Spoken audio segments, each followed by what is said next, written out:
Well, good afternoon, everyone.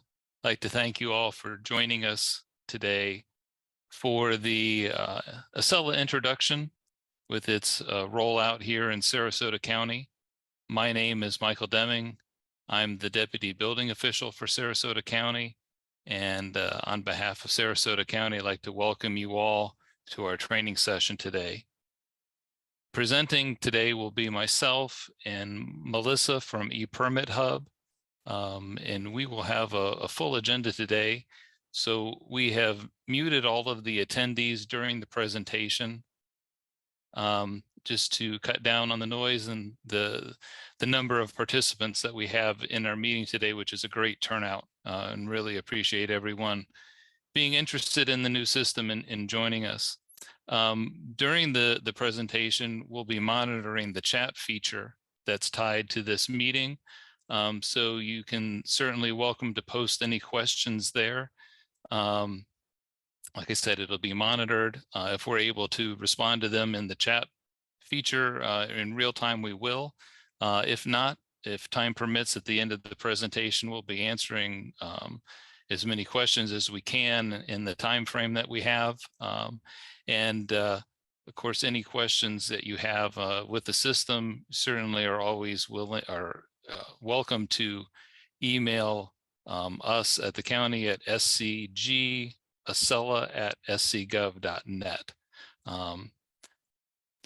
Just to also joining us on the call or on the meeting today, we have several subject matter experts from throughout the county who are with us, who have helped with the development and now implementation of the Acela program here in Sarasota County. Just briefly to give everybody a little bit of background, the Amanda program that was our previous permitting software program was launched in Sarasota County approximately 18 years ago. And at the time, the only web browser that really was in existence was Internet Explorer, and Amanda was designed on that Internet Explorer framework to function. Unfortunately, over those last 18 years, for many of you may already know, Internet Explorer ceased to be supported by Microsoft about a year ago. And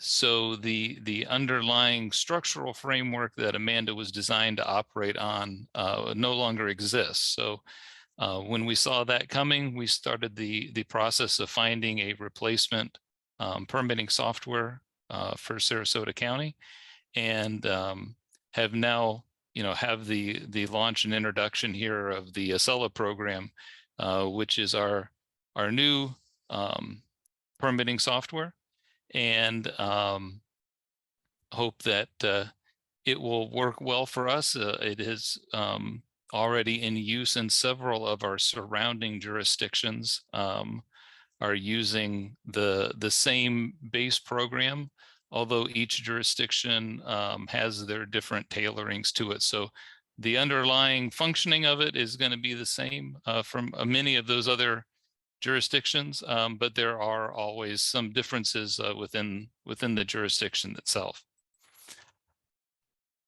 One thing that wanted to bring to everyone's attention is that Sarasota County, should be able to see it on your screen, is our launching point, planning and development services for the online permitting system. This is going to be a site where you can visit and get updates and information related to the Acela implementation in Sarasota County. This site exists on a link at several of our old sites that you would have gone to for online permitting. We'll link you to here. And just wanted to go over briefly with you this page and show you some of the features that are here for you to be able to take advantage of. Here at the top is schedule of the timing that we're in the midst of now. The Amanda system was turned off yesterday afternoon. We're currently undergoing that conversion process. Our offices are open, but have limited services for the remainder of this week. And then the Acela Online will go live on Monday, the August 21st. As we move down into the resources section, we have training videos, and these training videos are very helpful. Some of them will be in addition of what we're covering here today, but these are always available anytime that you have an internet access. And the training videos will go through in a lot of detail items such as applying for permits, applying for your initial online account, as well as examples of how to apply for a variety of different types of permits. And then down these links here also link to additional videos that are very helpful tutorial videos dealing with the digital plan room, which Melissa will be covering a little later in our presentation today. The digital plan room is a portion integrated with Acela, but is how our plan review features are going to take place, as well as the software component of the Acela program that will generate your approved job site plans and handle all of that, as well as the review comments. Some other information here at the bottom of the page, as well as printout documents that are available for you to use.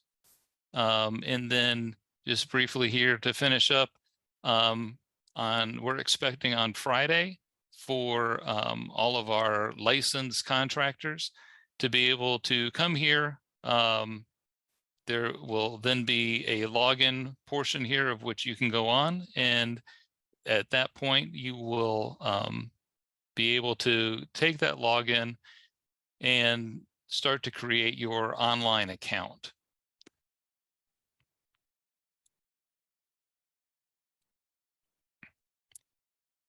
So once we go live with that on Friday and that link is established, then this is the login page that you would expect to see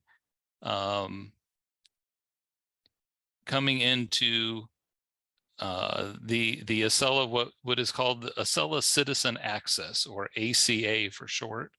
But here at the Citizen Access point, this is where you're going to, as customers, be able to, the first steps will be to create an account.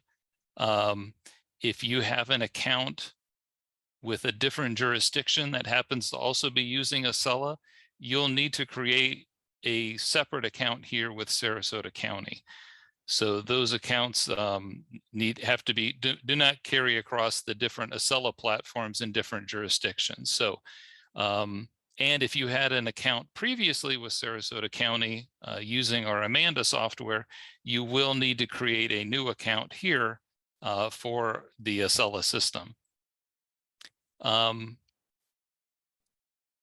But here, if you'll have to see your initial sign in and password, but the first time when you come here, if you haven't created an account yet, so this will be what we're looking to do on Friday, you'll want to come down here and click this link that says create an account.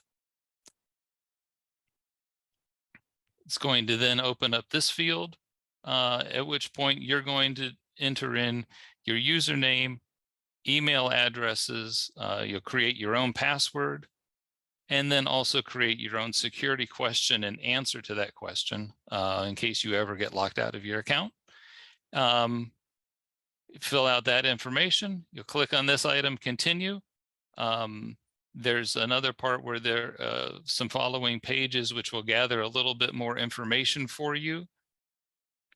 And then that will create your ACA or Acela Citizen Access account. Now, once you have that account established, and you log in the first time, you will then be greeted with this page after the login. So once you've had your created an Acela Citizen Access account and log in, you'll come here to this page. Across the top here, we have the home page, which is what you're looking at here. Scroll down, it has the different breakdowns of categories, which are also replicated here across the top. And we'll talk briefly about these. One thing I do want to point out as we get into this is today we're going to be going through building permits, and in particular applying for a new single-family home permit. While what we're going to focus on during the presentation is a building permit, the actual flow, gathering of information in the application process is very similar across all of the different permitting applications throughout the different departments and divisions of Sarasota County. So while the actual, some of the details of the fields and questions that you have to respond to that we'll be seeing today may not appear in the type of application that you will be handling or will be applying for. In some of these other groupings, the actual workflow is very similar. So building, of course, are all of our building permits. In community development, that's going to be land development permits, environmental protection permits,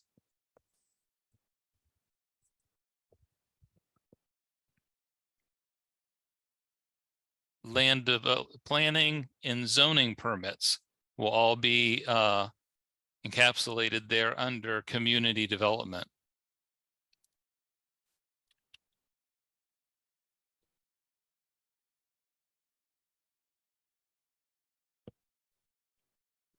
Then we have licenses, public works, for any of you who are doing public works or utility permits, enforcement, fire, if you're needing to apply for any fire system or fire sprinkler permits.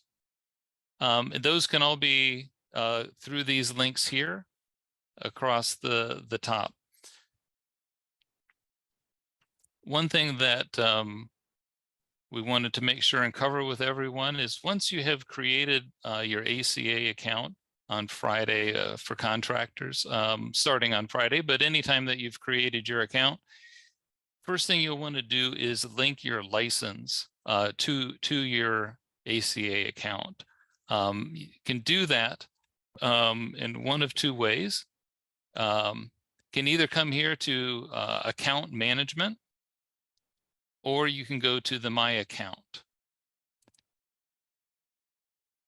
In doing that, it's going to open up a page that will appear to you very similar to this, but it'll have your information in it. What you'll want to do is come down here to license information.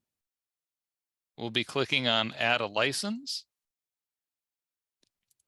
Come into this drop down, you'll want to locate the type of license that applies to yours, and then enter the license number.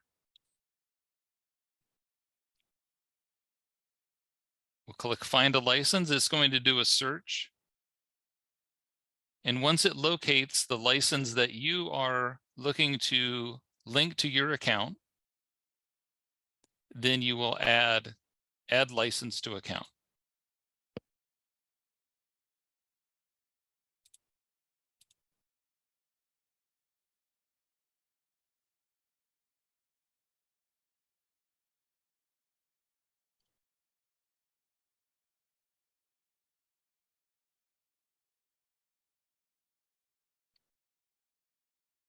So now my license here has been added to my ACA account, and you can see here that the status is showing as pending.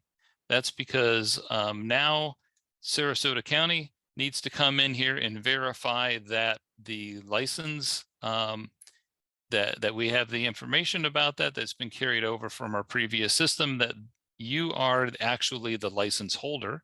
And then we can process that and approve that linkage, which will then link your contractor license to your Acela Citizen Access account.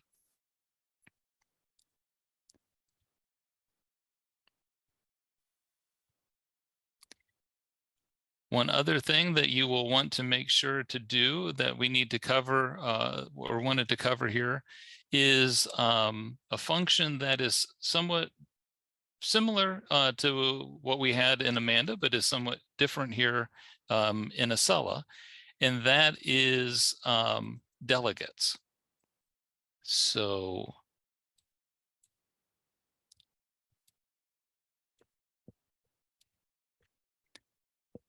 what is a delegate?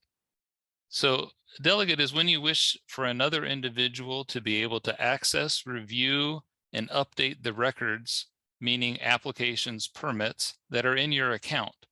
You can assign the individual or individuals as a delegate. Very similar, but what we used to be referred to as authorized agents. Companies with several employees will often use this feature to keep all of their projects into one account. A contact, what's the difference between a delegate and a contact? Well, a contact's an individual that's been included in the record as a contact. They have the ability to view the record as long as they have created their own citizen access account. But a contact will only be able to see the information related to the record that they're identified on, and will not have the ability to do the other features that delegates are able to do. Delegates, depending on the license holder, can designate, the license contractor has to invite delegates basically to their license. And in that part of that application or part of that invitation process, they can differentiate what authority those delegates will have in dealing with those permit records. Some of the things that they can be given the authority to do are to submit applications, perform transactions like plans changes, make permits, or schedule inspections. The license holder has the ability to grant or restrict these authorities for all of their delegates. Going back to the My Account or account management page within the Citizen Access portal, if we scroll down past where we were for license information, down here towards the bottom, we'll see delegates and the button for add a delegate. We open that up, you would type in the name of your delegate's email address.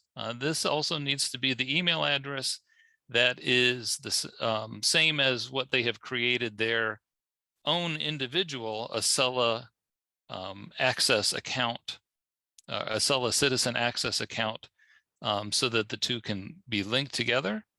Then you will go through here and you can give them by adding a check mark to give them authority to do all of these functions, or you can only give them the ability to only manage certain functions. That is completely up to the license holder in order to what permissions and authorities they want to give to the delegates. And then when you're done, of course, we have to do the I'm not a robot, and then proceed with invite the delegate, which would complete the process. That will then send an invitation to that delegate, of an invitation which they have to accept. Once they accept, then they will be listed here, being shown as a delegate on your account. And then they will also be able to see all of those permit records that you have under your records. And then they'll be able to perform whatever functions you've given them the authority to do.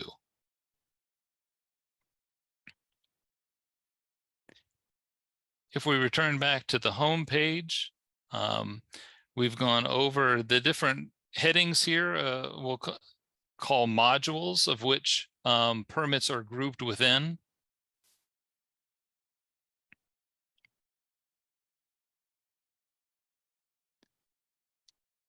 Also here at the top, you will see, or if we go to the dashboard feature, we'll give you a brief overview. Two items here just to cover: collections, which will be shown right here. You can create collections, which are basically groupings of your permits within a certain feature that you would like to put together and have them grouped together for your own use. Would be here in the collections feature. Also, you will now be seeing that you have a shopping cart. The cart feature is for all of those, to group all of the items together within your account that require payment. So you can access that here either on the dashboard from the cart in the view cart, or the shortcut link which exists right up here. One other item I wanted to point out that you can see here on the screen, which is different than what a lot of you would have experienced within our Amanda system, is the fact that in Acela, in the Citizen Access, you can proceed with applying for a permit, be partway through that application process, can save, exit, and then come back at a later time and resume that application process from where you had last saved. So what that does is, you can see down here an example of it is, this was a application for a commercial alteration permit that was stopped midstream. The system assigns a number to it, which you can identify with this TMP designation, which is just a temporary number that the system has assigned to that application, so that at a later date you can come back, click on the action button over here in blue, which says resume application, and it will pick up your application midstream to allow you to finish out that application process.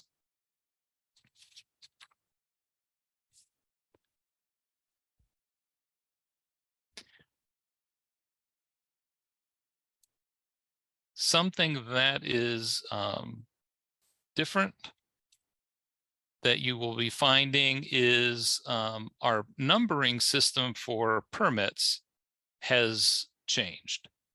So in the first example here, I think everybody can see a permit number that you will all be familiar with from our old Amanda system, which was basically a combination. The first two digits were the year, followed by 6 digits, 2 zeros, and then usually a letter number or a double letter combination, which would designate the type of permit that that you had applied for.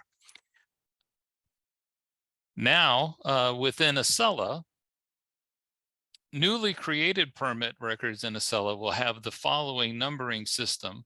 And in this example, instead of the last 2 digits being a code to designate what type of permit it was, now there's going to be an alpha portion at the beginning of that, which will designate a little clearer what type of permit this is, and then a numbering sequence afterwards to designate the year, and then a 6-digit numeric that will go consecutively as permits are applied for. The important thing to point out here to everyone is that this is now the entire permit number or permit designation. So when you're communicating with people in the county regarding your permit, it's important to know the entire permit designation name, not just these last few digits, because these digits back here will be replicated in different permit types. So these 6 digits will not be unique across the entire system. So that's why it's very important for everyone to know the entire permit record number going forward. Also to point out, any permits that have been applied for and that existed within the Amanda system and were live active either permit applications or issued permits, they will continue, even in Acela, they will continue with their Amanda permit number or permit application number. So those numbers will continue over even into our new system for any records that were converted already from Amanda. Just to give everyone an idea, the two main within building, the two main permitting categories are going to be commercial and multifamily permits. And by multifamily, anything that does not meet the definition of residential for 1 and 2 family dwellings or townhouses, 3 stories or less, is going to be considered multifamily. So these are the types of permit numbering that you're going to see for different permit categories and types within the commercial and multifamily categories. ACC is for accessory. ADD is for additions, alterations, demolition permits, electrical, mechanical, new complete construction, plumbing permits, pools, re-roof permits, solar permits, signs, and then tank permits, specifically those that in the Amanda system would have been the BK tank designation type of permits.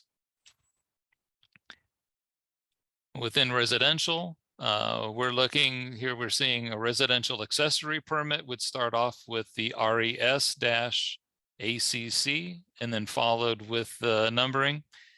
Res addition, alterations, residential demolition, electrical, mechanical, new complete residentials, residential plumbing, pool, roof, and solar. Just briefly to show everyone, since it is such a new numbering system that you'll be seeing on permits, if it's a converted record that existed in Amanda and was brought over, the main permit number, the primary permit number will be as you're used to seeing. Plans changes are going to be designated with these 2 digits of 00 are going to be shown as 01, 02. Those designate those actual plans change, post-issuance plans changes that were applied for. With an Amanda converted record, if you are to apply for a plans change starting the 21st on Monday or after that, your plans change is going to be processed. And once that's approved, you're going to see it as a designation of a 0.001 at the end of the main permit number. And then each subsequent plans change would just be an increasing number here. So 0.001, 0.002, 003.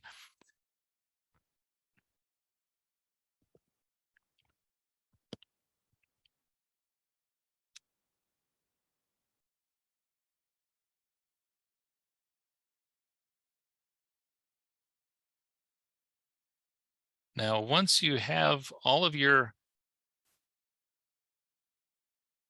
citizen access account created and your license has been linked, and you have taken care of getting all of your delegates to create their own Acela Citizen Access accounts, and then you have invited them onto your account so that they can function as delegates.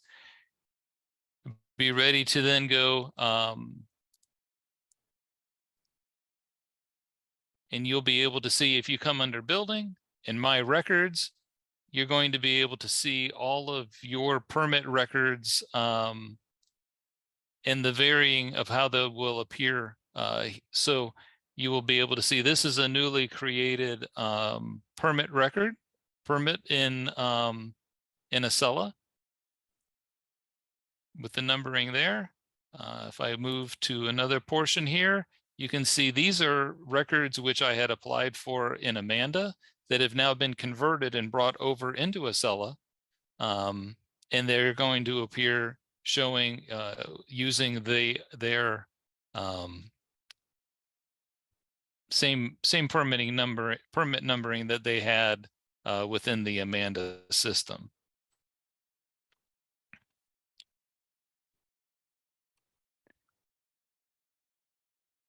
What we wanted to show you here is some examples of how you would access information and items within your permits here, especially on these converted records.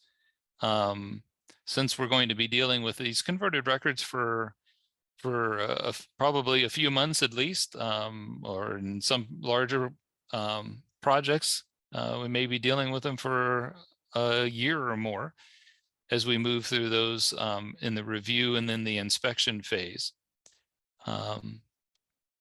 But I can take you here. If you can see anything shown in blue serves as a hyperlink to either actions or to those records.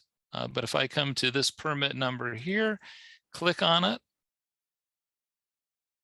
it's now going to open this detail page showing me about this permit.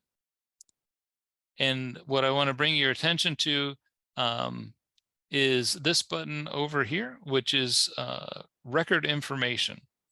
If I click on the down arrow, you can see the different choices that are available here.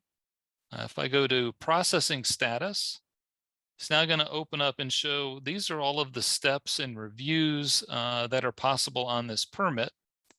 At this time, you can see these, the asterisk is showing a previously active stage that has been completed. The hourglass shows an active stage that still has information going on. You can see in this particular permit, the building review and the zoning review are the ones being shown as active. Now, if I come to the arrowhead symbol here, you can see it says to expand. If I click on that, it's going to open up that information. And then within this review, it says that it was marked as revisions required on July 11th, shows who the plan reviewer was. And it also has this symbol with a plus sign within that box. If I hover over that, it says expand. To click on that is then going to open up and expand those review comments and show me what items the plans examiner, the reviewer, is saying need to be addressed in order for me to proceed with this application. So that's where that information will be contained, specifically on converted records.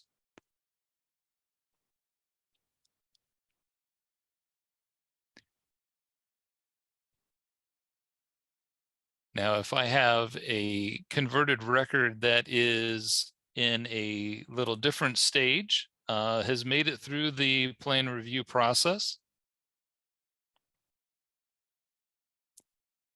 and you can see here in the status column will show us that this permit here is in the inspection phase, which means all of the reviews have been completed. The permit has been issued, and it is now currently going through the inspections.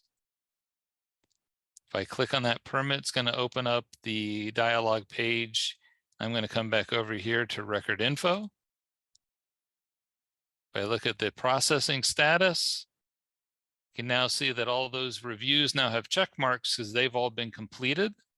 And now the hourglass for the active is down on my inspections. If I come back up to record info and I come down to inspections, it then shows me the inspections that are assigned to this permit. And we will go into this about inspections and scheduling and all of those types of features a little later in the presentation today. One thing that while we're here, I want to mention is the attachments. And for attachments, this is where you're going to be able to get a number of different items. It's going to show both items that were uploaded during the application process, but this is where you're going to be able to locate items such as your permit card and your approved plans. So on converted records, you'll be looking for in this name should start with job site, but what you really want to watch for is this type section here, and you want to look for the file name that are approved plans. Those are going to be your approved job site plans to have on the job site with you. Now that's going to differ a bit from how things are going to look on newly created Acela permits. I'm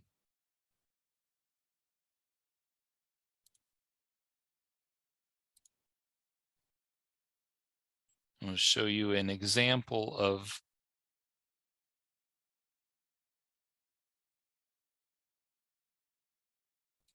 that. So you can see this is a permit that was created in Acela, was not a converted record. So this is one that you will be applying for from Monday and beyond. But you can also see that here we now have an additional button, which is the plan room.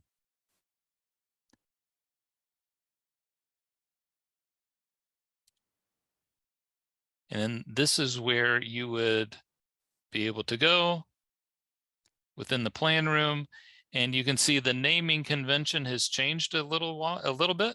It now says approved document or approved with the permit number, but the type is what you're going to be looking for your confirmation of approved plans and approved supporting documents.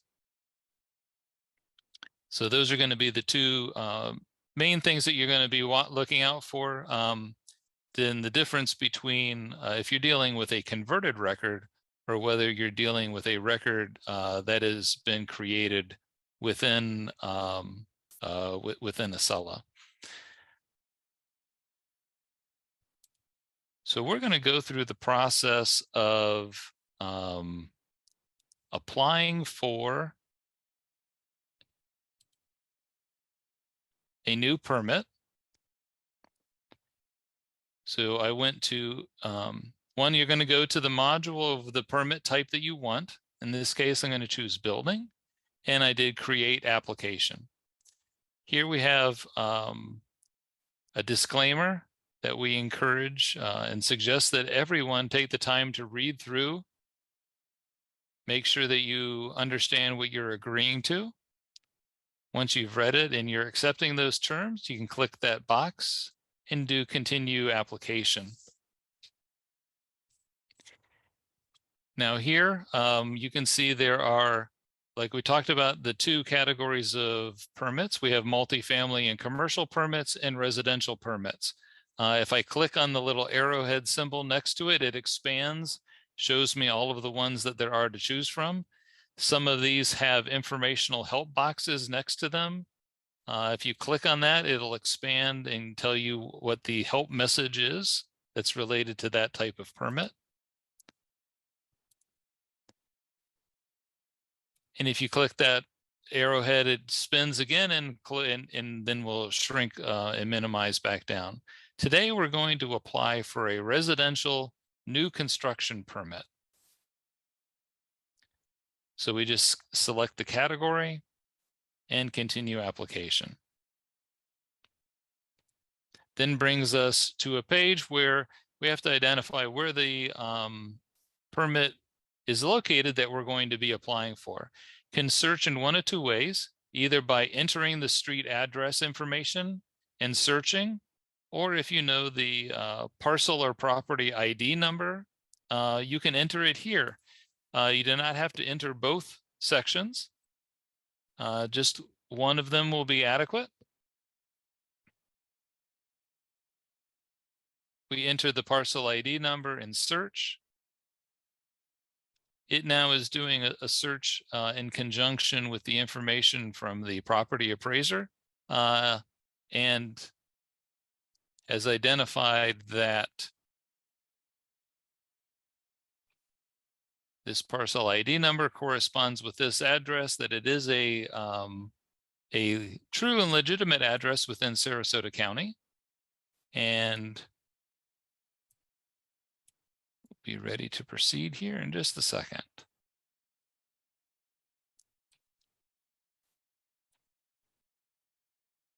Once that's all been completed and verified, then we can do continue application. Brings us next to our next page. It's asking for an application name. This is not required.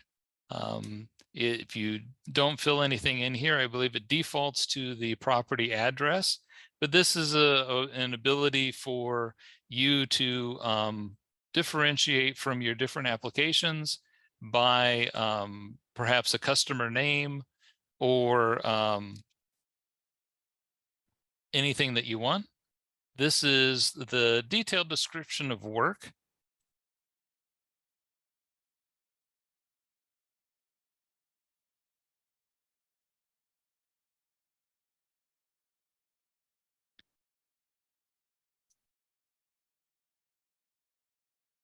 Then we move down to a series of boxes with the project details.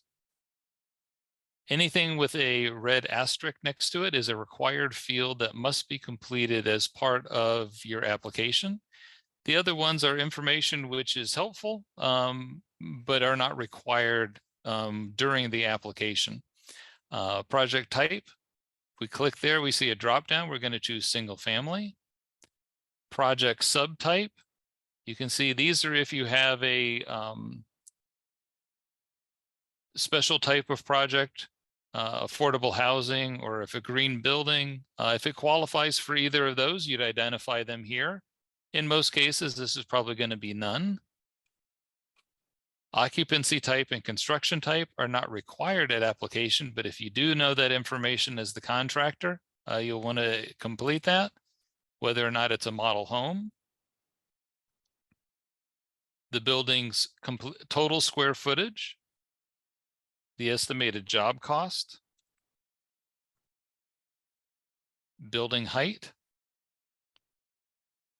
You can also see a notification here advising you that a notice of commencement is required to be recorded, and you also have to have it posted on the job site at time of work commencing and inspections. Number of bedrooms, number of stories. Question asking whether or not there's a demolition associated with this project or not. If any of the work is being taking place within the right-of-way. It's then going to have two questions for the source of water and the sewer source. You'll just need to go through and identify the ones accurately for the project that you're doing, whether or not there is gas, LP, liquefied propane, or natural gas on this project. And if neither, you can just choose not applicable. Whether or not there is lawn irrigation. And then whether or not you are using private provider for plan review and or private provider for inspections. If you are, then you would identify here who the private provider that is going to be that you have contracted with as the private provider on your particular project. Owner performing work, yes or no. So the contractors, you'd be answering no there. And then whether or not this is an architect or engineer who's applying for this permit. And then lastly, the service amperage for this application. Once we get all of that completed, click continue. Brings us to this page. Have an explanation up here about applicant, property owner, and licensed professionals. Each application and a building permit is going to require you to identify an applicant as well as the property owner. So in this case, as the applicant, once you've established your account, you can select from account once you've created or once you've filled this information in the first time. As the applicant, I'm going to choose myself as the applicant and click continue. You can see the applicant now has a check mark next to it. Property owner, you're going to be needing to enter the information for the property owner.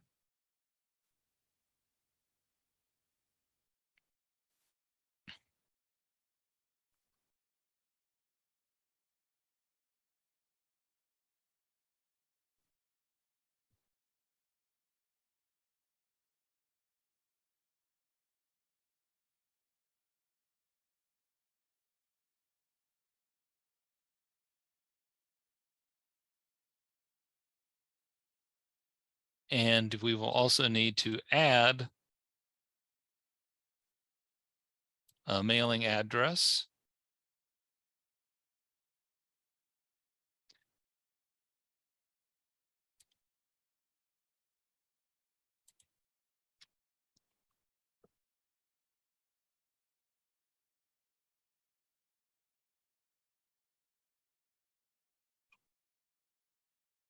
And now you can see both my applicant and property owner are completed. Those contacts were added successfully.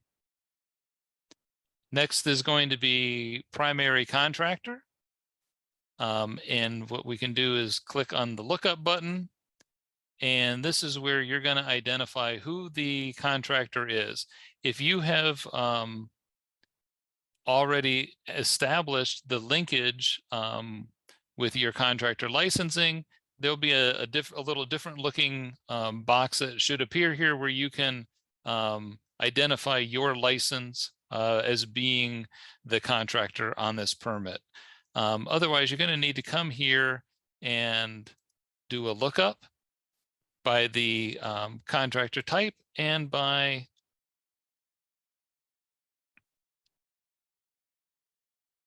the license number. Click lookup. It's now going to search and has located that information and has successfully added it as the licensed professional. Once that's all done, I can click continue application. It's now going to ask me for subcontractors.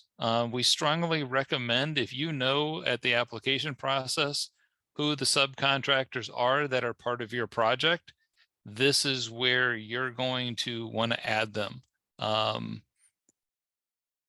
Same feature using the lookup by using their license type and then by also their license number.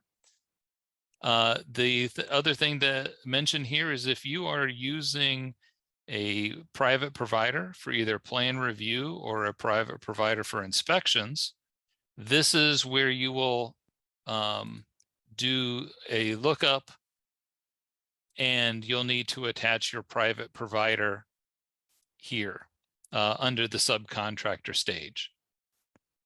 So we just wanted to make sure and mention that to everyone, since that's a little different place to be having to add that private provider, but they are included here under the subcontractor portion. At this point, I am now given a summary page of all the information that I've already entered into this permit. If I come down to the bottom, We now have another contractor affidavit that you'll want to be sure and read through. Click the box to identify that you've read it and that you agree. And do continue.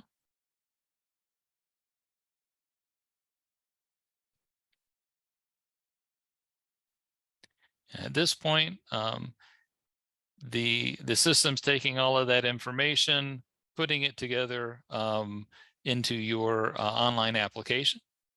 And now it identifies, based on the information that you've provided, these are the fees that are due and must be paid at this point in the application process. I don't have to go out to the cart or anything. I can pay them right from here using the checkout button.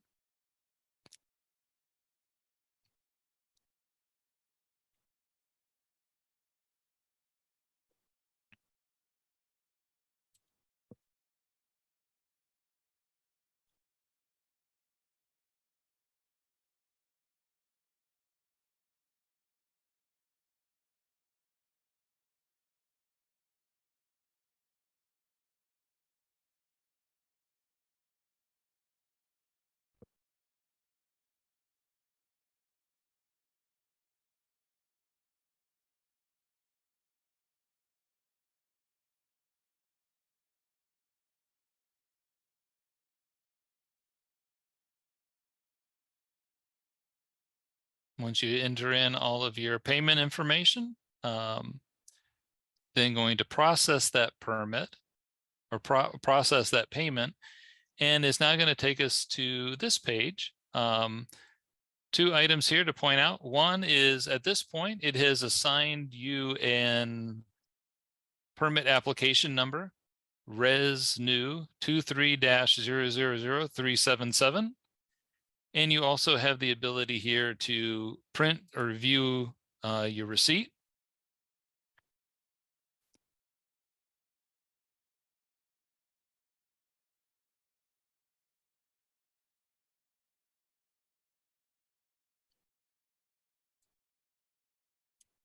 For that payment that was made, as well as it takes you to our next step, which is where you're going to upload your plans and documents, which will be part of the digital plan room. So at this point, I am going to turn the presentation over to Melissa with ePermit Hub, who is then going to take us through the upload plans and documents portion. Great. Thank you so much, Mike. All right, just a quick check, making sure you can see my screen okay. I should have the Sarasota County Citizen Access showing. Can everyone see that? Yeah, I think All so, right. Melissa. Okay, great. All right, so thank you all for the opportunity to be here today. As Mike said, I am Melissa Chiang. I am the Customer Success Director for ePermit Hub. And ePermit Hub is the creator of the digital plan room, and we're going to go over that today. You're going to see that the digital plan room is seamlessly integrated. And like Mike mentioned earlier, the record type as far as the process that we're going to go over today doesn't matter. So we're using the building record, but how I'm going to show you how the digital plan room works is the same. If whether it's a fire record, environmental, planning, you name it, the only difference will be the actual processes and then the documents. But as far as how you upload, look for your issues, find your approved plans, all of that is the same. So today we're going to go over how to submit your plans and documents, how to handle when you need to give additional information to the county, maybe on your first application, how to handle when there's discrepancies in the plan review. And then finally, we'll get to downloading your approved plans. All right. So as Mike was showing on his screen, we have one way of, after you've done your submittal, you will, if you are ready to upload your plans and documents immediately, you will have a button that you will click on and you can get directly to the digital plan room. Now, maybe you want to upload later, maybe someone else is handling the uploads, maybe you just have a different process where you're not ready, things like that. You will receive a number of emails throughout the process. And those emails will tell you what the next step is, as well as include a video tutorial The video tutorials are 2 to 4 minutes depending. So if you need help, it'll show you where to go and then walk you through the next step. So this is an example of what would happen if you had submitted and then you did not go ahead and upload your plans and documents. You could click this button this link right here, and it'll take you directly to what we're about to cover. So that's a second option of getting to that. The third option is if, as Mike was showing you, if you came to your My Records list, you will see in this action column, there's an Upload Plans button, and you could also use that to click and open to get to the digital plan room. So all of those are ways. I want to point those out in case you get to, you don't want to upload them right away, or maybe you're not ready. So when you see that Upload Plans link, that's going to get you to directly where we're going to start.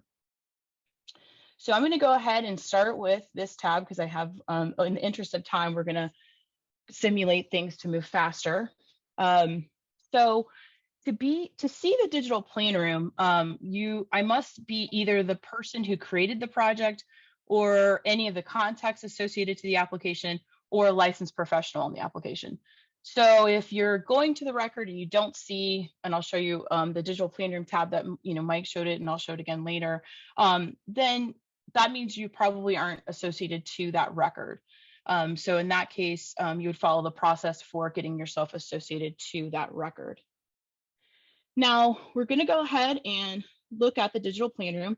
So as you can see, if I scroll down, digital plan room is seamlessly integrated. So you can't tell that you're actually in a different system, and that's by design.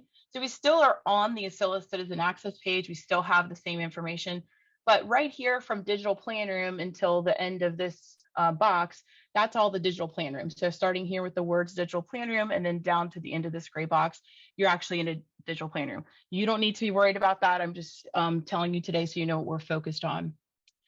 So I've gone ahead and given a description here. And so the first thing we're going to do is we're going to submit in what's called a review package. And so a review package can be thought of as an electronic file folder.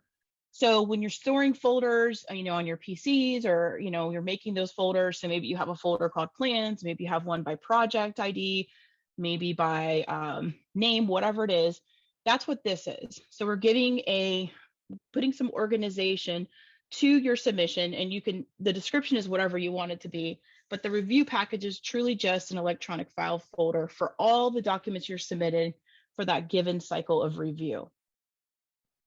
There is a 4-step process to submit. So if you look across the top here, there's a breadcrumb that'll walk you through everything that's going to happen. So as we move through, we're going to go through each step. So the first step is we're going to go ahead and put in our description. I'm going to cover this here in a second, so we're going to ignore that for now. And then we're going to select continue.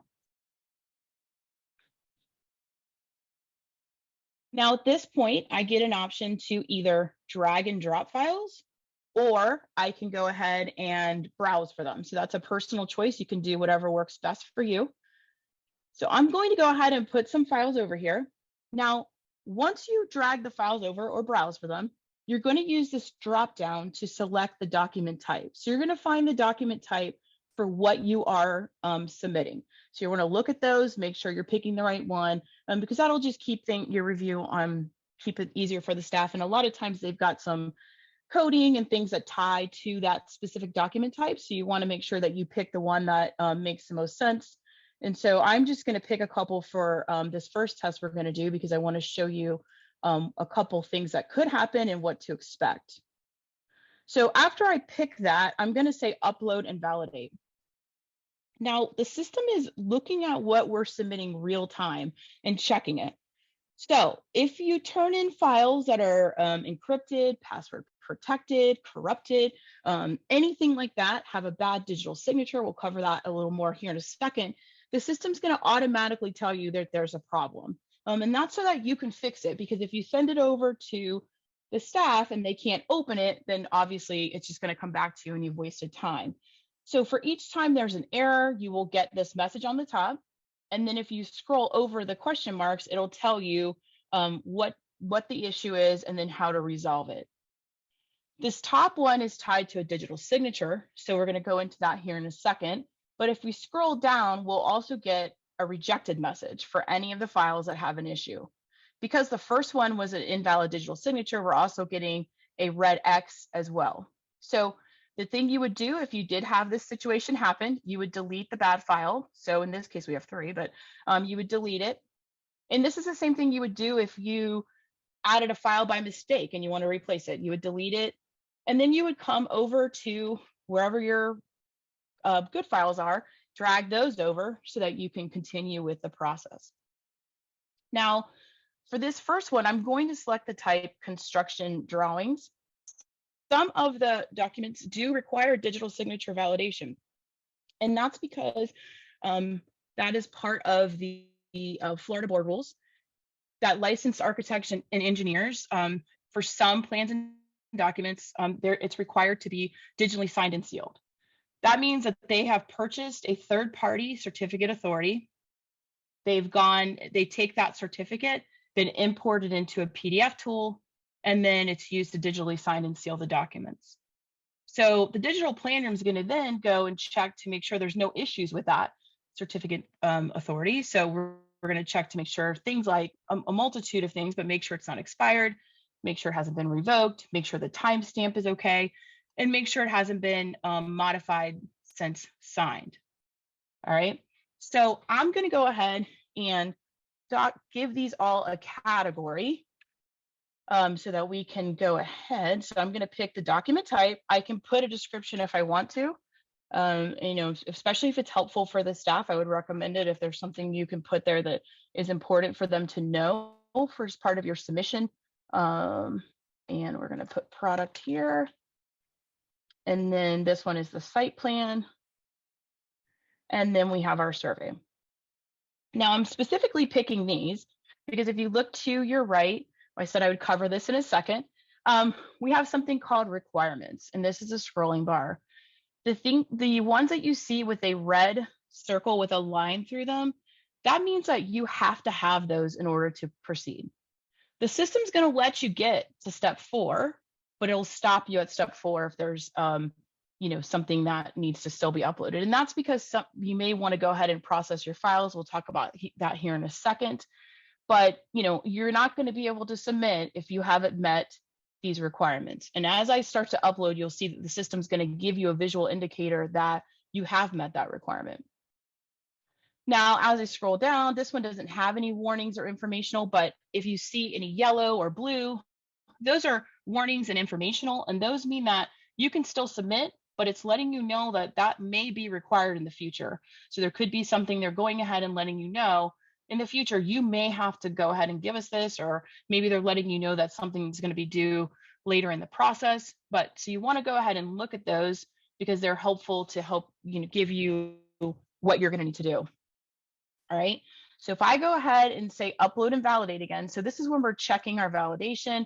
We're making sure these files can be opened. We're making sure that the digital signature meets the requirements and that everything's okay. And as the files validate, you can see that I got green check marks. That means that I've now met these requirements. So everything here means these are good. If I hadn't met one, I would still see the red circle with a line through it. And like I said, we'd get to step 4 and we would be stuck. All right. Now, the next thing we do is we're going to process the files. And what that means is we're going to take these PDF files and we're converting them into a web-based format. And that'll allow the county to complete the plan review. So we're taking the plans apart, pulling out the individual sheets with their sheet name and title. And then that way, if you need to upload sheets in subsequent plan review cycles, you will not be required to upload a full set of plans. You'll be able to slip sheet because now we're going to be doing versioning on the sheet. The system's going to automatically version everything at the sheet level. So we extract those sheets in an automated fashion. We can identify the sheet numbers in a few ways, and I'm going to show you some recommendations here in a second. But the best way is to use what is called a table of contents or bookmarks in PDF. So when the designer is exporting the plans, if you're using something like AutoCAD, there's a setting that when you're going to export to PDF, you can do create bookmarks. And that setting will create a table of contents once the plans are exported, and then we will automatically be able to read everything. Now, if you didn't use a table of contents, we're going to then go look for the sheet number and title, and based on where you place them on the plans, where we're expecting to see them. And then let's say it's a scan sheet, we'll use optical character recognition. So there's a number of checks we'll go through to go look for that sheet number and title. But for the best experience, a table of contents is recommended. So as I was saying, let's go over some of those recommendations.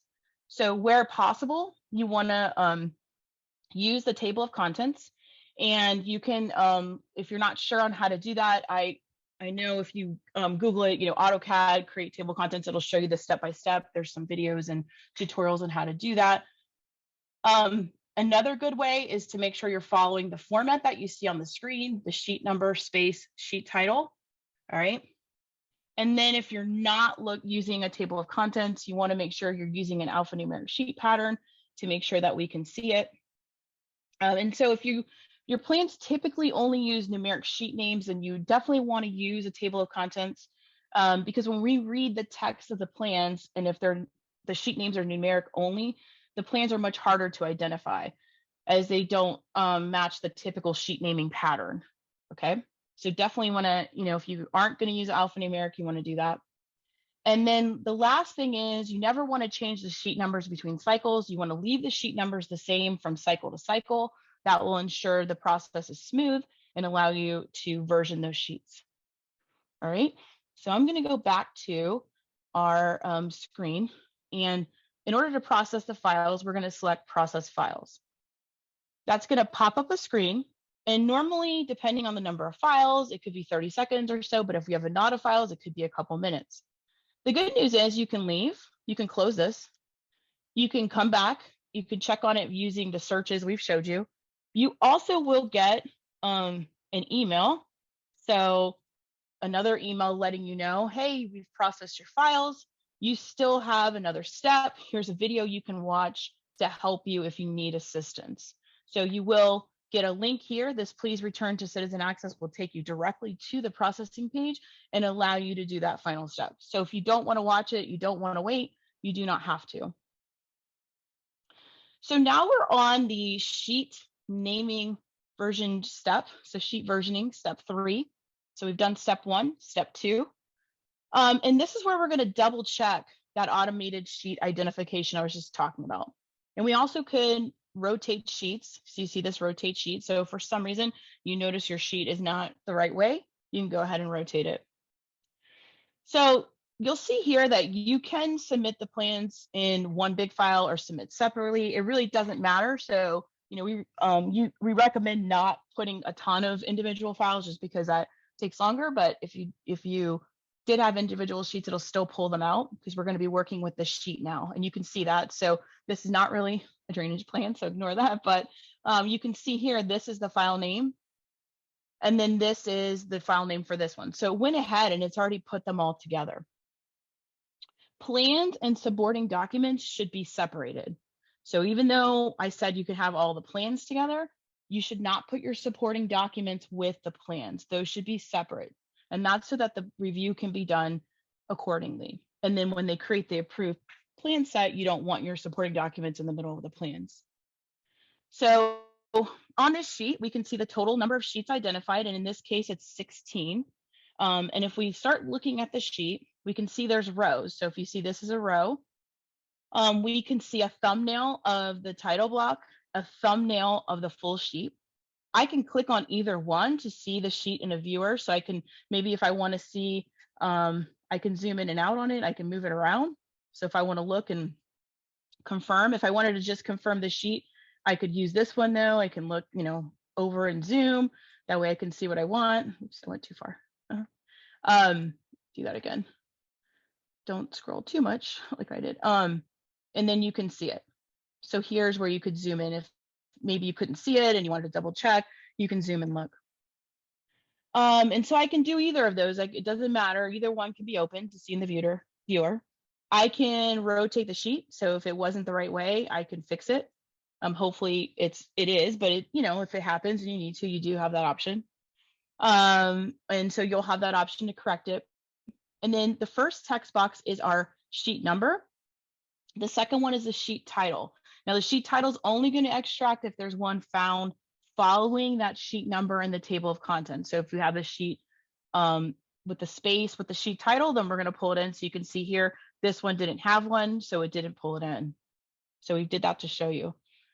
So if I scroll, if I start from the top, it's giving me an error saying a sheet number is required. Please check that all plan sheets have a number assigned. So to move forward on step 3, all the sheets must have a sheet number identified, and they must be unique. So you cannot reuse duplicate sheet numbers within the same package. The system's going to highlight if there are any issues. So either missing a name or maybe a duplicate name. I can scroll and I can look for it if I want.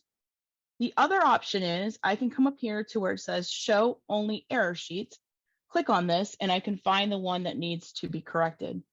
In this case, because it's a survey, it didn't have a sheet name, so I can go ahead and name it whatever I want because there doesn't have a sheet name. Now, if there's true duplicates, maybe when the plans were created, there really were 2 duplicates that were created. At that point, you may need to go recreate the plan set and then restart on step 2. So maybe by accident, 2 sheets got the same name. In that case, that's what you would do. So now I'm just gonna go ahead and I can get rid of this. And you can see by doing that, I got rid of the error. And I'm going to come back and check everything. So I can do a quick check, make sure everything looks okay. And then I'm going to continue. So that's step 3. Now, if you needed to come back, I think if you saw, there was a save and continue that's available as well. So it's going to keep what you've done, so you don't have to worry, but you do want to click save and continue. If you went ahead and named all your sheets, you want to say save and continue so that it's saved, and then you can come back to it. All right, step 4 is the last step of our submission.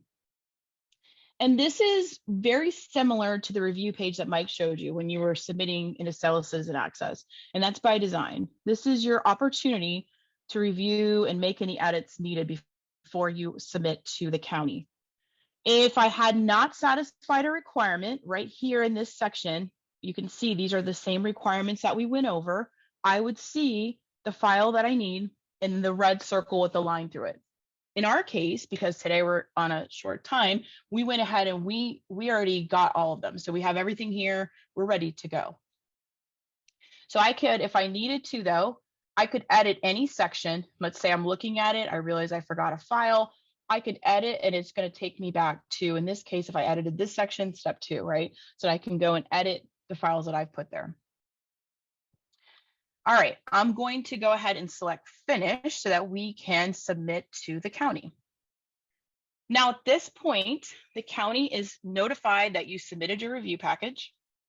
And at this point, you cannot make any more changes to the review package unless the county reopens the review package for you, or when the plan review cycle is complete and there's comments you need to respond to or possibly upload new sheets. So until the county lets you know that there's a reason for you to be touching it, at this point, it's in their court and they are reviewing it. Now, if you don't resubmit your plans right away, you will receive reminder emails letting you know that you still have a step to complete. And the reminders will have a link taking you back to that upload section, making it easy. All right, so now we're going to go fast forward in time a little bit because we submitted our package. And we're going to pretend that the county has already performed the application review. So they've gone through everything you submitted. They've looked at the information that Mike entered. They've looked at the files we've uploaded, and they're ready to tell you, is everything okay or not? So in this example, I just want to show you what that email would look like if during an application review you needed to provide more information. And this one I just happened to put, please upload private provider. I know we're not doing that today, but that's just the note I put for an example. But you'll get an intake comment. You can see here bolded. Go to it. You will get the record number that will link you to the record, as well as here to take you right back to where you need to go. And then if you need help again, you'll have the video tutorial. I'm going to close out. And then we're going to go to the next tab because we're simulating that the review has been completed. Now, I also will see here, if I came here, I can scroll over and see why it was sent back. So maybe I didn't get the email and I'm just checking. I can see that here as well. I'm going to follow through the same process the same 4-step process that we just walked through. And then I would just submit. So I can go through this quickly and just show you. And then once it's okay, the next step is the county is going to go ahead and make sure that the application is, you're going to submit it. They're going to make sure everything's okay. And then once everything's okay, the county is going to route the application for review and perform the plan review. So if we're going to first walk through what happens if they do the plan review and there's deficiencies found, and then we'll walk through and show what happens when everything's okay. All right, so we'll start with there's deficiencies found during the plan review, and what happens, what does that look like, what notification do you receive? So the first thing you will get is an email telling you that revisions are required. It's going to have a count of the issues on the top, and this list will actually take you directly to, if I click on it, to that issues list. Oops, it opened in my other browser, but I'll show you a second here. And then it'll also show you if there's conditions and notes, which we're going to cover here in a little bit. Now here, there's 3 videos. How do you respond to those issues? How do you upload revised plans? And then I'm going to show you how, if you wanted to create your own report from the portal, how you could do that. So there's 3 different quick tutorials if you needed help getting that. Now, anytime you get these emails and you click the link and it takes you to the login page for Acela Citizen Access, if you weren't already logged in, you will first need to log in, and then once you log in, it'll take you directly to where you were, where it was linking you to. So don't worry if you get the login screen and you're not directly where you were trying to go. It will take you there once you log in. You have to be logged in to use these links. All right. Okay, so let's close the email that we received. So now we know that we have issues and we have things we have to correct. So the digital plan room is going to open on the issues tab. We're also going to see the status is not approved on the top, so we can see that there's some issues that we need to resolve. Plan review comments are broken into 3 types. And right now we're going to focus in on issues, but I'm going to just show you what they all are. So issues require correction and often a resubmittal. So, there's something that is stopping the plan review from being approved. So you're not going to get approval until you've resolved this. Okay. And conditions are often things that have to be addressed later in the project. Maybe something that's a condition of approval that's going to then be done in the field. And those markups can also appear on the approved plan. So there can be conditional markups on your approved plan set. We're going to see that today. And then notes are informational, things that they're not expecting to be addressed, just informational comments. And those notes can also be on the approved print set. And when the reviewer is doing the review, they can make that determination whether or not those markups should be on the plans, if it's something that needs to be marked up, or maybe it's just a comment that appears on the title page of the approved print set. All right, let's go back to our issues tab. So we're now on our issues tab. We're still in the digital plan room. So you can see we're still here on Acela Citizen Access, but now we're on a tab called issues, and it took us there. All right. First thing I want to point out is that these titles on the top can be sorted. So you just click on them. So I'm just clicking on any of them and I can sort, right? So as I click on them, it sorts. And then on the attached to column, I can see, is the issue attached to a sheet, a document, or is it just for the whole project? So the ones that are blank mean it's a project level issue. So it means that it's bigger than a sheet, it's bigger than a document. We're telling you, hey, we need you to go do XYZ. Issues can be associated to individual sheets, supporting documents, and to that overall project. I can also come in and use a filter. So let's say that you are only concerned with utilities issues. We can scroll and pick that from the list and then only see that. So if it's a large project, maybe it's a commercial project where there's a lot of issues and you are only concerned with one discipline, you do have the option to use a filter. You can also filter for multiple disciplines. So maybe you only care about building, mechanical, electrical, plumbing, then you could pick those and filter that way. Now I also could format by status. Right now they're all open, but as we start to answer them, and then some will get accepted, not accepted as we move through the process, you'll see that right now they're all open, but you could do that.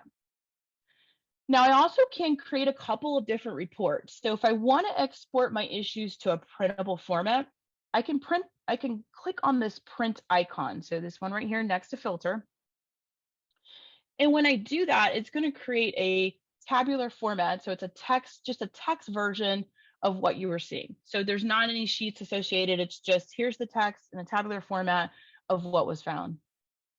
Now, I also could go ahead and filter by building and do the same thing. And then my list only shows me building. So if you don't want to get all of the issues and you want to do that, that's one report option. The second report option is what we call the plan review issues report. And that's this little icon right next to the print button. And I can select create a report. What I'm going to do, and I'm going to go ahead and just say building issues since we have it filtered first, and then we'll do all. I can give a description if I want, create. And I'm going to close this real quick because I want to go ahead and just do another one that says all issues while that's running. And this is something that you can do yourselves. So it's not something that you have to wait on the the county to do. You're able to create your own reports. We're going to let this download, and then I'm going to go ahead and download both and show them to you. We're going to open them. I'm going to download this one next. All right. Now, if I open the all issues first and then building issues, the all issues, there was one project level issue on our list. So that one is going to appear on the first page by itself, not associated to a sheet because there weren't any sheets associated. If I scroll to the next page, and let me just make it smaller so you can see as I scroll, I can start to see the comments as they're available to me. I can see my markups, I can see my comments, I can see all of that information. The difference with this version versus the tabular one is you're actually seeing the markups and the comments, okay? Now, if I wanted to only see building, I could do the same filtering. And you can see here, depending on how you open your PDF, this one, I had that tab open just to show you too. If you make this small, your options, you can see the comments on the side as well as just scrolling over them. And then this one is actually on a document. So just to show you that it can create this report and show you everywhere that you have an issue. All right. Now I'm going to go ahead and close this, but this is here and you could come back to it if needed. All right.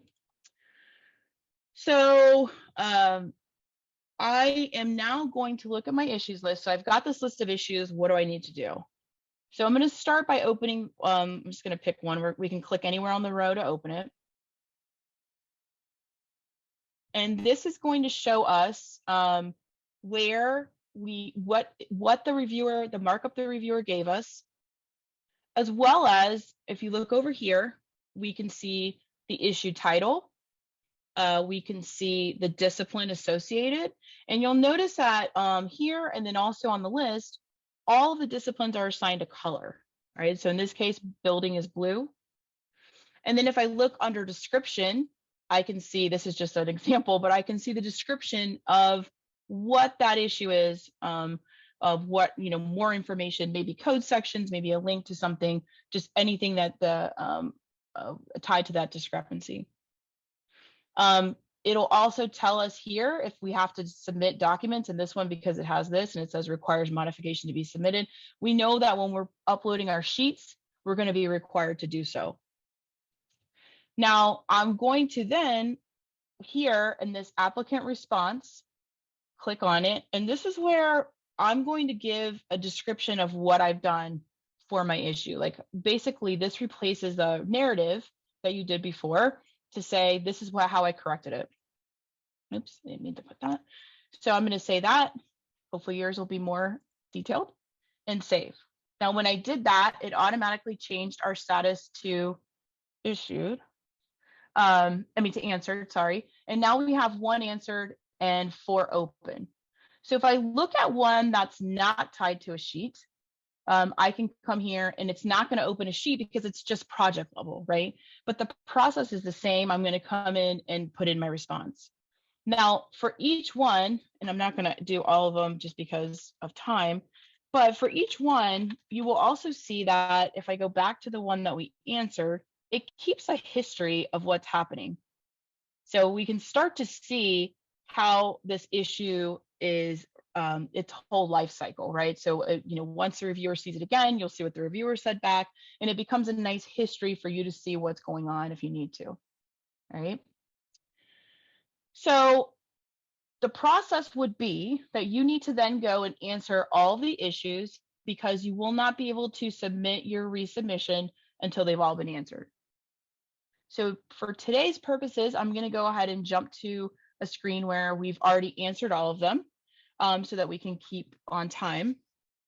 So once the issues are answered, you still need to, if you look up here, all issues have been answered, click the Uploads tab to submit responses and upload any corrected plans and documents. So we're going to go ahead and click this Uploads tab. And this is where things are going to look just like what we've seen before. So here we are again, we've got a second plan review cycle open. We have a second review package. And remember, that is our electronic file folder. So we're starting another cycle. It was automatically open for us when the discrepancies were found. And I'm going to say resume. And this is where I already typed in a title. I can put in my description there. And in the interest of time, I've already dragged and dropped my sheeted plans and documents here and already processed them, just because it's the same steps that we went through. So you're going to upload and validate, you're going to process, the system's going to pull out the sheet number, sheet name, and then we will have to put any sheet numbers and sheet names needed here.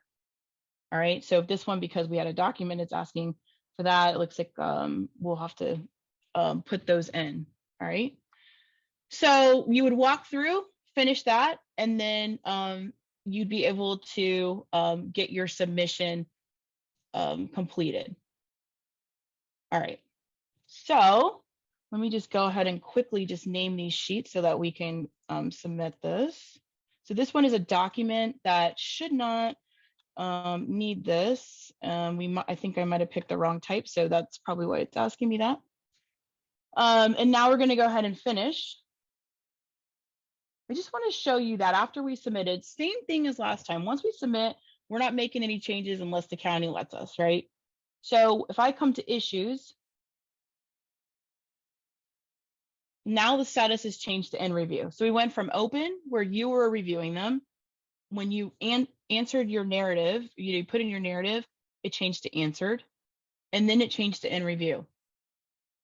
So now the county is going to review that resubmitted documentation. They're going to make a determination, and they're going to update each issue to accepted or not accepted. So you could have some issues on your next cycle that are accepted and some that are not accepted. And then if it's not accepted, the process is going to follow the same thing that we just went through.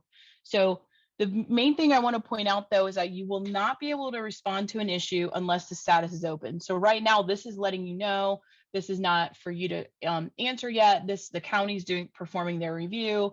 Once they're done, it'll either change, it'll open up if you need to go ahead and respond again. All right, before I take you to approved plans, I just want to point out some other tabs of the digital plan room. The first tab is the summary tab. And this is just a high level snapshot of what's happening in the plan review. I can see a description of the work. I can see the current status in 2 places. This is always there, but I can see it here on this page. I can see the address. I can see the total number of issues. I can see them over here broken out by discipline. And then one thing I do want to point out is that, you may see an entire list of disciplines, and in this case, for example, we only 3 disciplines did the review. And that's because it's just pulling in all the ones that could potentially be part of it, but that doesn't mean that they are. So all of these are potential reviewers on there, but your particular project may not need them. So it's okay if they didn't review it and you didn't see it. Those decisions are made by the county staff.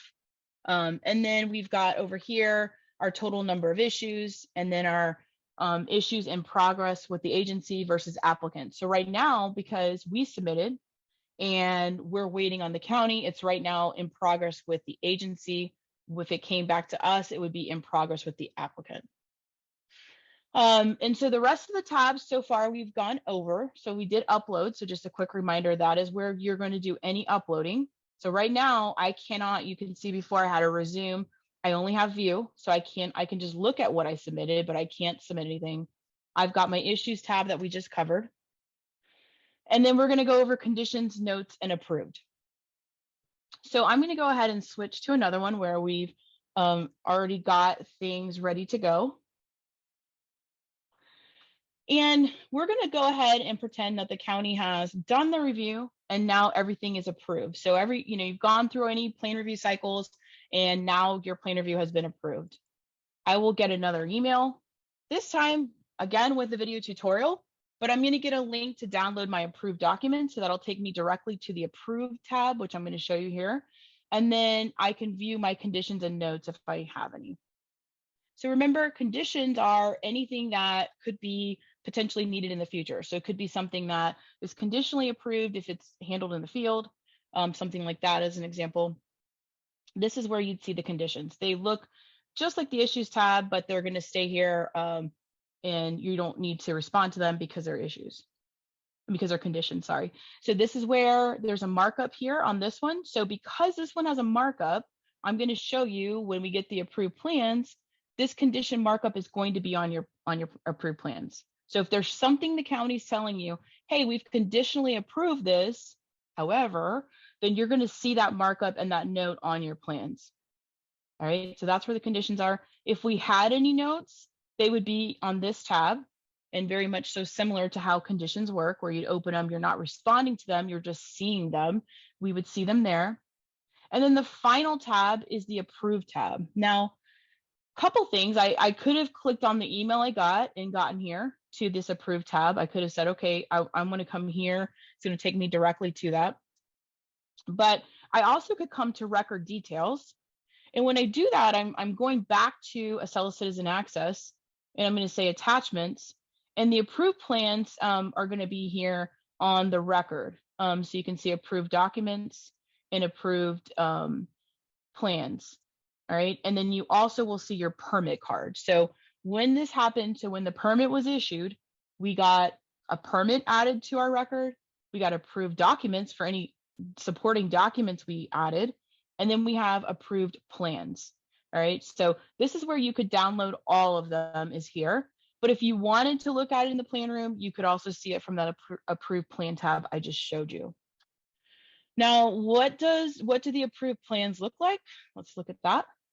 So this is an example of some approved plans. Of course, these are fake records, fake plans, but this is that condition I just showed you. So here it is on the title sheet of this print set saying this is a condition, and here's where it could appear. Now, the county has elected to have a couple of different automated stamps.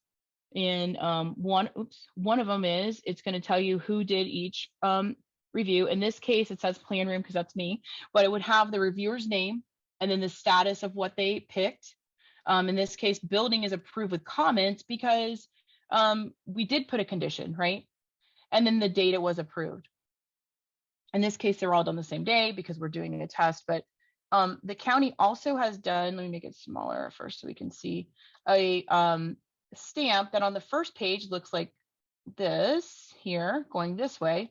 But as we start to scroll, you'll see that it's, let me scroll a little bit here, it's over here on the side. If I can make that a little bit bigger for you.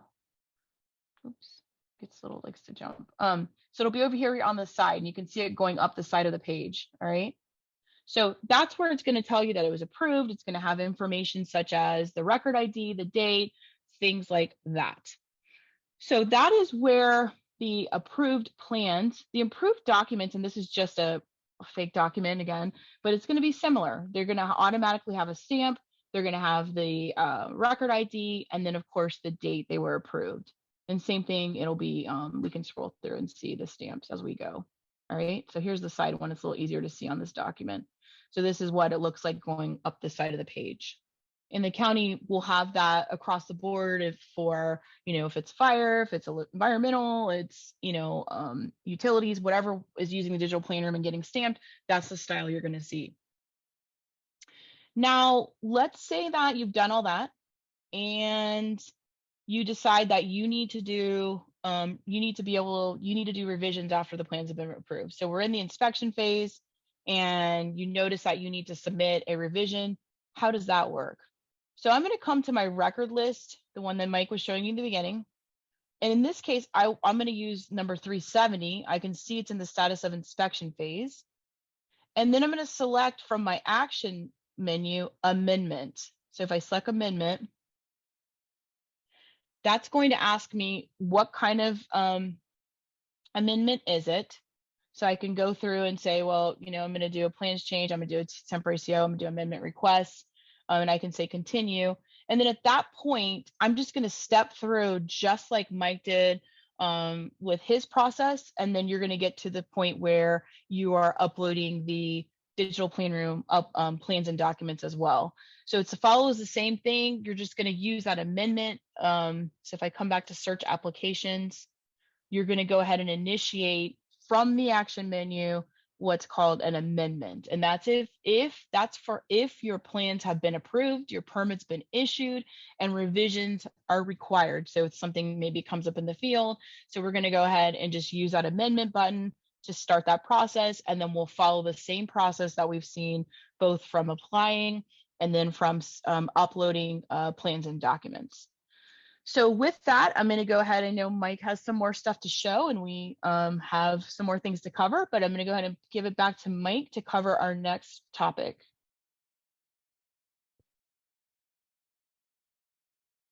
Okay. Thanks, Melissa. Appreciate that.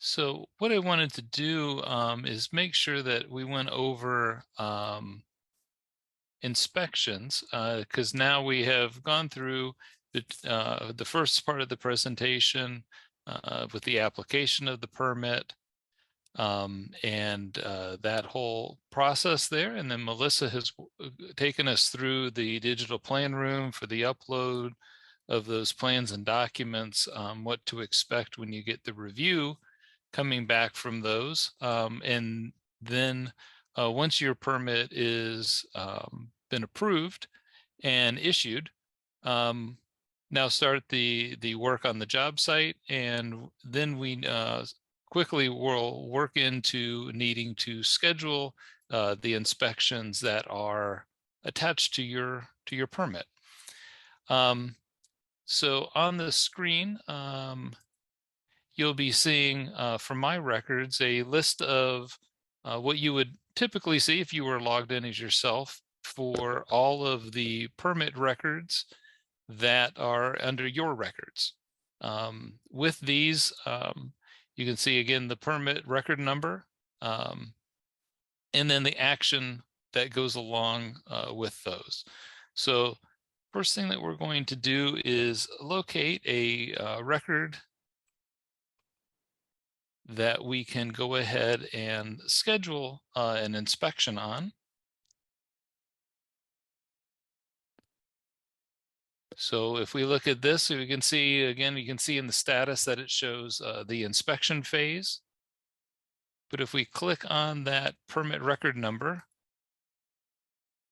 it's going to open the details for this. In this case, this is a converted permit that was originally applied for under our Amanda system that has now been converted over into Acela. And if we come over to the record info tab, click on the down arrow, the item at the very bottom is going to be for inspections. We click on inspections, and in this case, this particular permit record had 2 assigned inspections. One is the footer inspection, the other is the building final inspection. And you can see that they are both in a inspection status of pending. Pending is the status which all assigned inspections go to, and they remain pending until you, the contractor, or a delegate for a contractor schedules those inspections. So what we can do now is we'll go ahead and schedule this footer inspection by coming over here to actions, click on the arrowhead, and we can see of those actions, we have 2 choices. We want to go to highlight schedule, click on schedule, and it's going to bring up a map of the dates in which I can schedule this inspection. So we're going to go ahead and choose Tuesday the 22nd. And this particular inspection has the option, because of the inspection type, that it can be scheduled with an AM or PM request. So we're going to go ahead and choose that selection and then continue. We now have a confirmation sheet or a confirmation page that comes up with the information. And it's saying, okay, based on the information that's attached to this permit record, the contact is shown as Michael Deming. However, if there's something going on that day that I may not be there, or I may be out of town, I have a superintendent on that site that I want to be the particular contact for this specific inspection, not for the permit in general, but for this specific inspection, I can come to the change contact. And then I can enter a specific information for another person, at which point I would put in their first and last name and a phone number for that person, hit submit, and then that would identify them, and that information would be attached to this particular inspection as it was being scheduled. Once I have all of that, I can click continue, gives me another summary, click finish. And now you can see the inspection status has changed to scheduled, gives me my scheduled date, and then has who, based on the information, the location, and the type of inspection, who my assigned inspector is at this point in time. So then that information is all there contained within your ACA account. And a couple of things that we want to make sure and let all of our contractors and people know who are going to be scheduling inspections. Couple of things that may be a little different than what you're used to within the old Amanda system is that the sequencing of inspections within Acela is up to you as the contractor. So while we all know that you need to schedule and have your rough inspections approved before you go to your final inspections, the system will allow you to schedule them out of sequence. So as the contractor and the license holder, the person who's responsible for that permit and for the project, you'll want to be paying special attention to the fact of how you're scheduling inspections, that they're done in the proper order and sequencing, because that is the responsibility of the person running that project to make sure that they're scheduled in the proper order. Once those inspections are performed, then you would also be able to see the status change for those inspections once they are approved, or if they are denied, you'll be receiving an email notification that details the reasons for that inspection not being able to be approved, as well as the comments for those inspection results will also be here in this same area for you to come view, in addition to them being emailed directly from the system when that inspection is performed.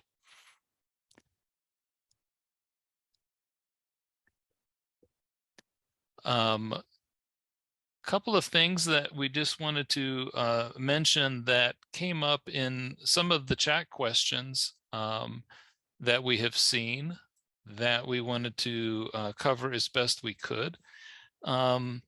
Was a question that came up over the separation of the permits between the residential and the commercial multifamily. So just to clarify for everyone, what we're doing there with that division is that just like the building code separated into two major portions, you have the Florida Building Code Residential and the Florida Building Code Building. Florida Building Code Residential only applies to single family homes, duplexes, or townhouses, all of which have to be 3 stories or less in height. So anything that doesn't fall into one of those categories of the single family home, the duplex, or a townhouse, 3 stories or less, then by default becomes part of the Florida Building Code building. And must apply with the provisions of that section of the code. So in those cases, those would fall into that commercial and multifamily permit category. So things along the lines of apartment buildings, a lot of our condominiums that are throughout the county would then fall into that commercial multifamily category, because even though those are residential occupancies and they are still have to be meet the requirements of the Florida Building Code building. A question came up about the fees as we were going through and had that part in the demonstration during the application process. So to just let everyone know, the fees have not changed. They are actually, the fees are all set by an ordinance adopted by the Sarasota County Commission. So the fees are the same that they were under the previous Amanda system. Depending on the type of permit, will vary when those fees have to be paid and at what point. Some types of permits, all of the fees are charged and paid upfront. Other types of permits, according to the ordinance, have a plan review fee that's charged at time of application, and then an inspection fee and some other fees that are charged at time of permit issuance. So just to clarify for everyone, the actual fees have not changed. The way that the fee amounts and the way that the fees are structured are all exactly as they have been. So those are continuing in the new system the same way.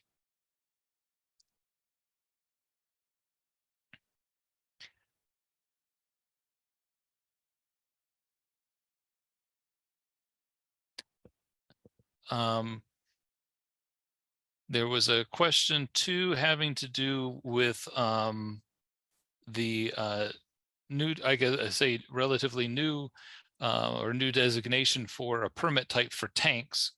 If you're installing propane or LP tanks, those would actually be, for us, covered under the plumbing and gas permits, which would be under residential for residential properties, and commercial and multifamily for those properties. The commercial tank permit category that we just covered briefly are pertain to really large site built tanks or to underground gas tanks in gas stations and convenience stores. So unless you were as part of your normal processed in Amanda were applying for permits that ended in a designation of the letters BK, then that is the type of permit you would be applying for. But if you were pulling permits for in-ground tank installations under gas permits, the BG permits under the old Amanda system, then you'd be looking under the plumbing and gas permit category to get started in Acela.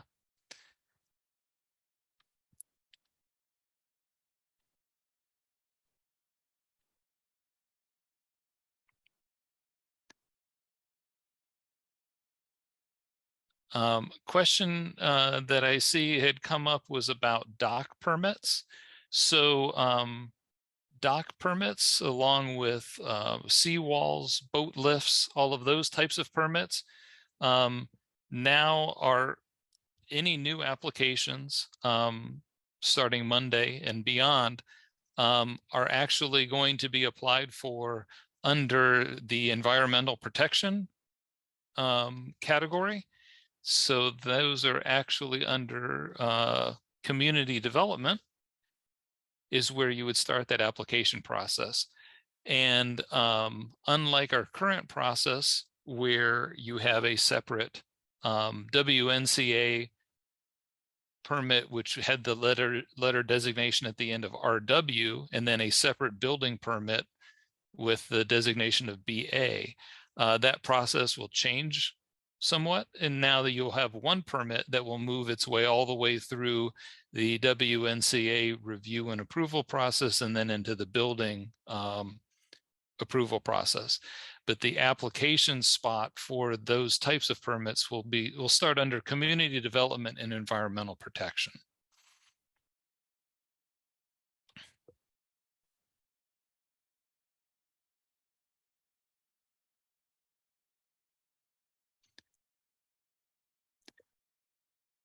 So I can see that our time is winding down.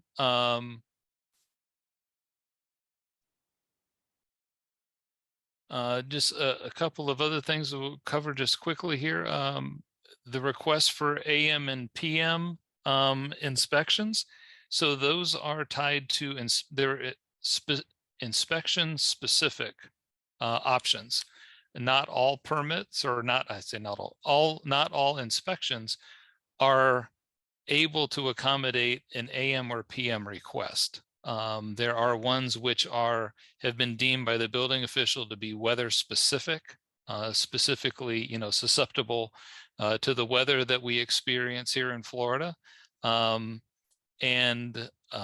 items have been built into the system to where when you are scheduling that particular inspection, it will give you an option for AM and PM. If that is not an option, then it will just give you the time block for the entire day, and then that inspection will be scheduled. Those actually are the same restrictions, the same guidelines that existed in the Amanda system have been brought over into Acela. So that part of it won't have changed. I see questions about the inspection routes. Unfortunately, at the current time, we are not able to provide all of our customers with an inspection tracking or inspection route service that we were previously. We are working through trying to find what some alternatives or options would be in order to provide that information, because I know we have heard from lots of people that is a service that they very much liked and was helpful and beneficial. I can only tell you that at this point we are in the process of looking at what options exist with our new system here in Acela to be able to provide that information. But currently, we cannot provide that route information, but we are working on it and have heard those requests. So just again, want to thank everyone for joining us. We had a really good turnout for the session today. Hopefully you'll come away with it with a lot of good new information. And on the screen, you can see there is an email address for Acela related questions that that you can contact with questions. Also, our permitting staff in both our north and south office are always there for you to be able to contact and ask any questions of, and they'll be happy to work to get you those answers. So this is a big change for all of us, for customers as well as for the county. But we really look forward to some of the exciting things that Acela can bring to us and give us a system that we can all be useful and be using on into the future. So thank you again for joining us today. And we'll look forward to hearing from you all as time goes on. So thanks very much.